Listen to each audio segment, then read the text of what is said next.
Do you think that meditation should be, because of this, taught in schools as a mandatory subject? And how do you see the world being different if this were the case?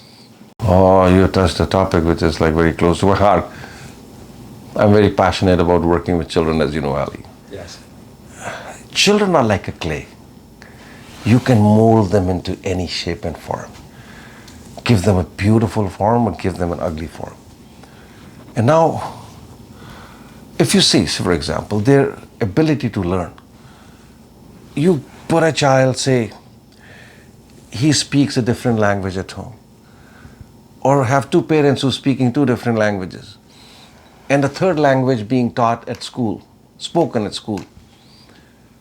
And a fourth language being taught at the school as a second language. You find so many kids, they are at perfect ease.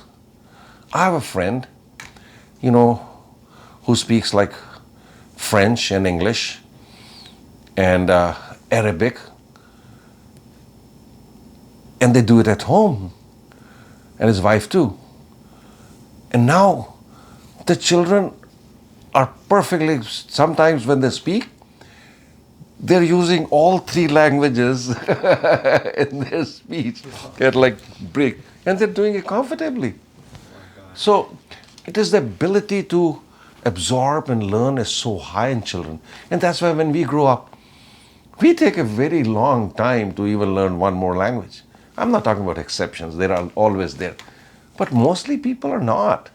So, and as we see in today's world, so many children are stressed out, burnt out, because the stress of this AI is coming. As you said, I don't know what I want to be. I'll take this major, I'll change that major. Not knowing, because nobody has taught them how to assess their life, how to find out what they want in life and achieve it. So, and if you look at the statistical numbers, the burnout rates, if you look at the different children and the youth, it is alarmingly high. The number of drug abusers have gone up significantly. The cases of mental illness have gone up significantly. And some people have, resorted to extreme measures, which is not kind of, supported by anybody. But it's a very sad state of affairs if we look at the children and the youth today. And these are our future. The future of your family, future of your community, future of your nation, and the future of this whole world. And we are not investing anything into it. And what makes these children today and the youth burn out so easily is because there is no resilience, right? There is no strength in them. Strength of character, strength of conviction of their beliefs. Nobody is giving it to them. We're just teaching them what is written in the books is all. And that is going to be taken away by AI anyhow. All theoretical knowledge. Yeah.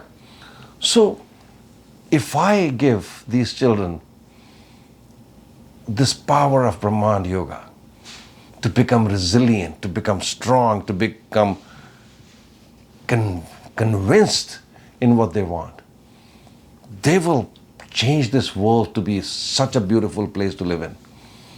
And I'm like a strong proponent that these tools should be provided to the children as early age as possible. Otherwise, we are headed towards a dark future. Because look at the numbers itself, they scare me. Yeah. The drug use numbers and mental health, burnouts. Yeah. It's a more stressful time now, especially with all the stimulation, all the things going on in social media. And like we talked about in a previous podcast episode, Yeah. that a lot of the news and stuff that we're looking at is primarily negative. Negative, yeah. And the effect that can have. Before it did not affect the children as much. Yeah. But now social media is so prevalent, so easy. And why are they here? Because we know is bad news sells. If I put in a bad news and repeat it 20 times, it'll be washed more and more. Yeah. See the extreme cases that you see in the world, they keep on playing.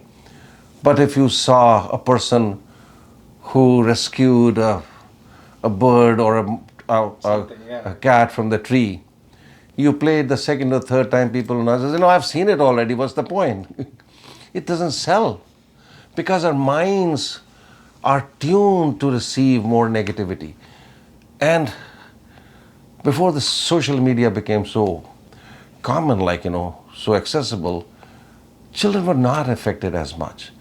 Today in this world, they are exposed to all this thing and not enough good stuff. Yeah.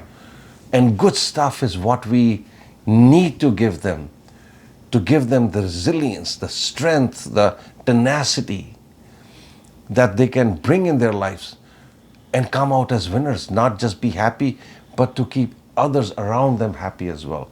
That's why it's a big kind of very close thing to my heart.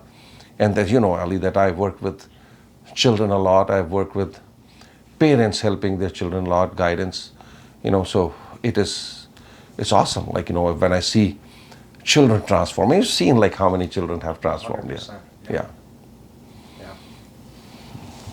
And you always mention, that, like you said, that clay, they can be molded, right?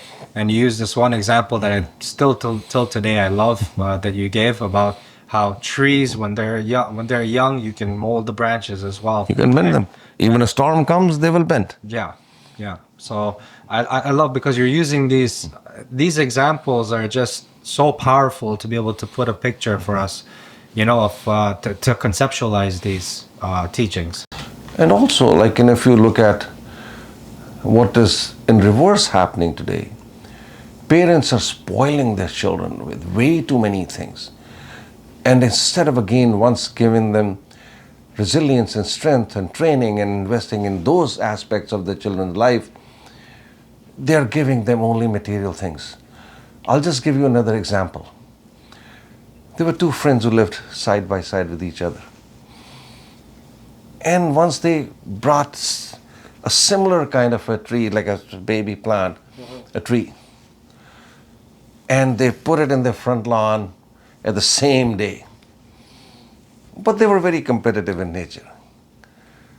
So the reason why the tree that fell down was from this lawn of this person was watering it 3 times a day, putting all the nutrition. The nutrition and water and food was so easily accessible to this tree that it did not send the roots deep down into the ground. So the roots were just very shallow. And roots is what that gives you the strength to the tree. And when the storm came, the roots were not deep enough and the storm blew it over. Whereas the person, he just gave enough. And the tree had to send its roots deep down to search for more. So it had taken roots deep into the ground and stayed safe. Same thing is with the children. We are making them soft. Yeah. Give them things. I'm not saying deprive them. But let them do things on their own as well. Yeah. You look at a lot of successful, wealthy people. Smart ones, I'm saying. They make their children work.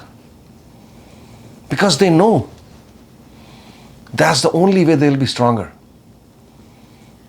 So that what you are saying is very significant, that we must treat our children in a very, what you call, carefully and planned manner, which is very well explained by Brahman Yoga. To watch the full podcast, click here. And to watch our previous podcasts, click here. And finally, I bow down to all of you and the divinity within you.